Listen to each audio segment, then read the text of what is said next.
গত কয়েকদিনে বেশ কয়েকটা জায়গায় ককটেল বিস্ফোরণ হয়েছে।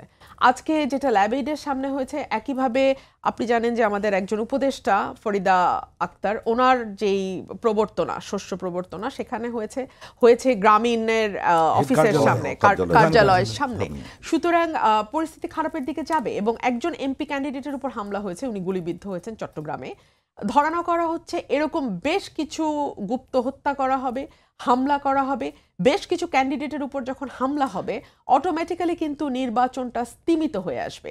আমি ভাইয়ের সাথে একমত যে বেশ কয়েকটা কোয়ার্টার কিন্তু চাইছে না নির্বাচন হোক, কিন্তু দুঃখজনক হচ্ছে যে অনেক সময় দেখা যায় যারা এই বৈষম্য বিরোধী আন্দোলনে এক কাতারে ছিল, শুধু বৈষম্য বিরোধী আন্দোলন কেন, দীর্ঘ 25 বছর যারা একসাথে, আমরা সরকারের মধ্যে তো আছে, সরকারের মধ্যে আছে, আওয়ামী লীগের কথিত সরকারের মধ্যে আছে, ডিপ স্টেটের মধ্যে আছে, এবং ঘরের পাশের ভারত তো আছেই। আমি সেগুলো এক পাশে সরিয়ে রেখে আপনাকে বলছি, আমি তো এগুলোতে একমত হয়ে এক পাশে সরিয়ে রেখে বলছি যে এর বাইরেও যখন আমরা দেখি যে যাদের সঙ্গে আমাদের দীর্ঘ দিনের পথ চলা, একসাথে আন্দোলন সংগ্রাম, জেল জুলুম, গুম হওয়া, হত্যাকাণ্ডের শিকার হওয়া, সেখানেও কেউ কেউ হয়তো চাইছে এখন নির্বাচনটা আরেকটু দেরি হোক, আরেকটু পিছিয়ে যাক।